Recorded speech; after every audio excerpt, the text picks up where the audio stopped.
Good morning students. In this video we will learn about ecosystem and the ecological imbalance. इन दोनों चीज़ों के बारे में हम पढ़ेंगे.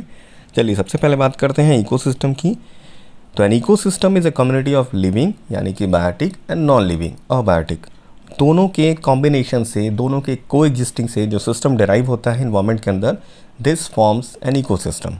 उसको हम इकोसिस्टम कहते हैं. ठीक है. तो बायोटिक और अबायोटिक कंपोनेंट्स जो होते हैं किसी भी इकोसिस्टम के अंदर, दे आर कनेक्टेड टुगेदर. वो एक दूसरे से कनेक्टेड होते हैं दो तरीक़ों से, यानी दो रीजंस की वजह से. First the cycling of nutrients and दूसरा है flow of energy. Food chain के बारे में आपको पता है. छोटा सा एग्जांपल लेते हैं ग्रासलैंड के इकोसिस्टम का. ग्रासलैंड के इकोसिस्टम में क्या होता है, बेसिकली जो आपके ऑटोट्रोप्स हैं जैसे कि ग्रासलैंड, सेकेंड उसके बाद इंसेक्ट्स, इंसेक्ट के बाद फ्रॉग, एंड फ्रॉग के बाद आता है आपका स्नेक, स्नेक के बाद ईगल.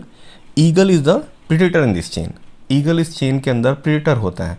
किसी भी फूड चेन के अंदर, किसी भी इकोसिस्टम के अंदर प्रीडेटर्स का बहुत ज़्यादा इंपॉर्टेंट रोल होता है, क्योंकि अगर प्रीडेटर्स आप रिमूव कर देते हैं, मान लीजिए हमने ईगल को हटा दिया इस फूड चेन से, तो क्या होगा, what will happen, the number of snakes will increase in this ecosystem, जो एक तरह का इकोलॉजिकल इम्बैलेंस है. और एक्चुअली द एग्जिस्टिंग इस तरह की चीज़ें हो रही हैं.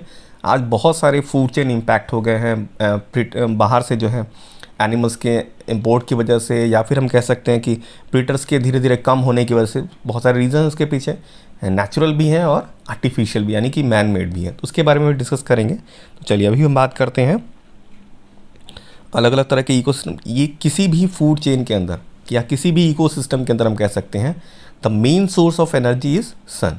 हर जगह सन ही मेन सोर्स ऑफ एनर्जी है. वो कैसे भी एनर्जी ट्रांसफ़र होती है एक ऑर्गेनिज्म से, यानी कि एक लिविंग ऑर्गेनिज्म से दूसरे लिविंग ऑर्गेनिज्म में ट्रांसफ़र होती है. This made the flow of energy. Flow of energy होती है जब भी एक लेवल से दूसरे लेवल में एनर्जी ट्रांसफ़र होती है, तो उसको यहाँ पे 10% माइनस का लॉस होता है. 10% एनर्जी ही ट्रांसफ़र होती है, बाकी की जो एनर्जी है वो रिलीज़ हो जाती है इन्वायरमेंट में. तो जो टोटल एनर्जी है इसको ये बैलेंस रहती है किसी भी इकोसिस्टम के अंदर. चलिए अब बात करते हैं इकोसिस्टम के प्राइमरी कंपोनेंट्स के बारे में. सबसे पहले बात करें ऑटोट्रोप्स. तो autotrophs are the actually producers in the ecosystem. किसी भी इकोसिस्टम के अंदर ऑटोट्रोप्स क्या होते हैं, प्रोड्यूसर्स होते हैं, जो कि एनर्जी या फूड प्रोड्यूस करते हैं. They utilize the energy from sun. वो सन से एनर्जी लेते हैं और उसको जो है कॉम्प्लेक्स उनके रिएक्शंस के थ्रू कन्वर्ट करते हैं फूड में, यानी कि और एग्जांपल इसके ग्रीन प्लांट्स हैं ऑटोट्रोप्स के एग्जांपल. नेक्स्ट हम बात करें हेटरोट्रोप्स. हेटरोट्रोप्स आर एक्चुअली द कंज्यूमर्स. वो कंज्यूमर्स हैं लाइक ह्यूमंस, लाइक एनिमल्स, और सम ऑफ द फंगाई भी हैं यहाँ पे, सम ऑफ द प्लांट्स भी हैं यहाँ पे जो कि फोटोसिंथेसिस नहीं करते हैं. They couldn't make their food. वो अपना फूड खुद से नहीं बनाते और they are dependent on the plants. They are dependent on the autotrophs. Autotrophs पर डिपेंडेंट होते हैं. तो बहुत सारे एग्जाम हैं चीज़ें, जैसे कि ह्यूमंस हैं, एनिमल्स हैं, और बहुत सारे प्लांट्स भी हैं, जैसे कि पिचर प्लांट है, ये इंसेक्ट्स को ईट करता है, इंसेक्ट्स को यूज़ करता है फॉर एनर्जी के लिए. ठीक है. अब हम बात करते हैं सबसे last components of the ecosystem, that is decomposers. देखिए organisms that decompose the complex molecules. जब भी कोई प्लांट्स हो या कोई एनिमल हो, जब वो डेड हो जाता है तो उसकी बॉडी के अंदर बहुत सारे जो है हम कह सकते हैं कॉम्प्लेक्स मॉलिक्यूल्स होते हैं, जिनको डीकम्पोजर्स क्या करते हैं, उनको नॉर्मल सब्सटेंसेस में यानी नेचुरल सब्सटेंसेस में कन्वर्ट कर देते हैं.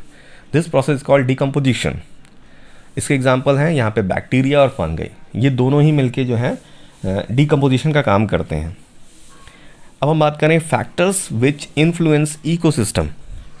अब कौन कौन से फैक्टर्स हैं जो हमारे इकोसिस्टम को इन्फ्लुएंस करते हैं, इफ़ेक्ट करते हैं. तो देखिए an ecosystem is set to be balanced. कब हम बैलेंस करेंगे, जबकि हमारा बायोटिक और अबायोटिक दोनों ही क्या करें, एक हार्मोनी के साथ किसी इकोसिस्टम के में, परफेक्ट हार्मोनी के साथ किसी इकोसिस्टम में एग्जिस्ट करते हैं. इसको हम कहेंगे बैलेंस इकोसिस्टम. लेकिन बहुत सारे great number of ecosystem today are in danger of losing the harmony. बहुत सारे इकोसिस्टम ने आपको बताया कि उनमें जो हार्मोनी है हम बात कर रहे हैं, जो बैलेंस है बायोटिक और अबायोटिक का, वो डिस्टर्ब हो रहा है.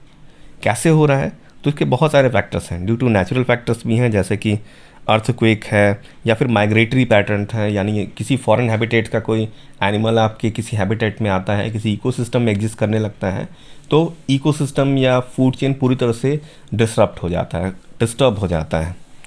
तो ये भी रीजंस हैं। मैनमेड फैक्टर्स भी हैं, जैसे कि अर्बनाइजेशन कह सकते हैं, इंडस्ट्रियलाइजेशन कह सकते हैं, फॉरेस्ट कटिंग है, पॉल्यूशन है, रैपिड इंक्रीजिंग पॉपुलेशन है। सबसे बड़ा रीज़न है यहाँ पे रैपिड इंक्रीजिंग पॉपुलेशन। तो ये सारे रीजंस हैं जो किसी भी इकोसिस्टम को इन्फ्लुएंस करते हैं, बैडली इफेक्ट करते हैं। अब हम बात करें इकोलॉजिकल इम्बैलेंस कैसे क्रिएट होता है।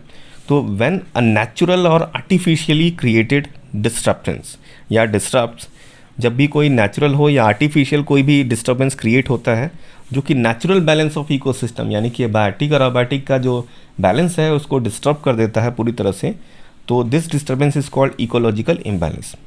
अब इसके वेरियस रीजंस है, लाइक श्रिंकिंग नेचुरल हैबिट।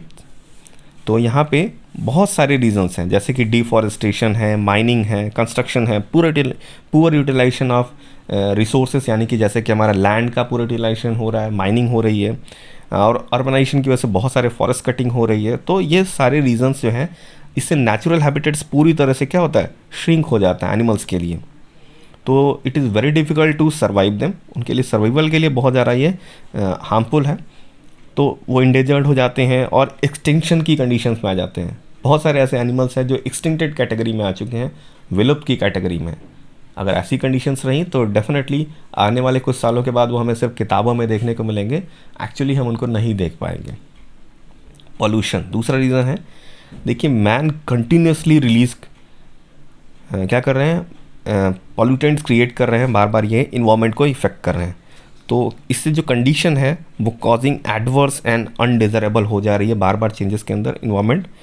तो पॉल्यूशन जो है, पॉल्यूशन का मतलब क्या होता है, एयर पॉल्यूशन की बात करें, लैंड पॉल्यूशन की बात करें, या फिर बहुत सारी तरह की जो पॉल्यूटेंट्स हम क्रिएट करते हैं वो ह्यूमन एक्टिविटीज़ की वजह से, यानी आर्टिफिशियली क्रिएशन की वजह से जहाँ पे बैडली इफेक्ट होते हैं। अगर हम वाटर के अंदर रिलीज़ करते हैं पॉल्यूटेंट्स को तो वाटर बॉडीज़ पूरी तरह से इफेक्ट होती हैं। तो कहीं ना कहीं हमारा पूरा इकोसिस्टम यानी कि इकोलॉजिकल इम्बैलेंस जो है, हर इकोसिस्टम का इफेक्ट हो रहा है। तो कुछ पॉइंट्स यहाँ पे दिए गए हैं, जैसे the smoke from burning leaves, पत्तियों को जलाने से पेड़ पौधों को, the emission of from vehicles, the dust and multiple particles from constructions. जब आप बहुत ज़्यादा डिमोलिशन करते हैं, कंस्ट्रक्शन करते हैं, तो वहाँ पे भी आपका एयर पॉल्यूशन काफ़ी बैडली होता है। And releases of sewerage wastage in water bodies, जब आप सीवरेज वेस्टेज को सीधे सीधे पानी में कहीं रिवर के अंदर, किसी लेक के अंदर रिलीज़ कर देते हैं, तो उसके रिजल्टेंट क्या होता है, वाटर बॉडीज़ पूरी तरह से इम्पैक्ट हो जाती हैं।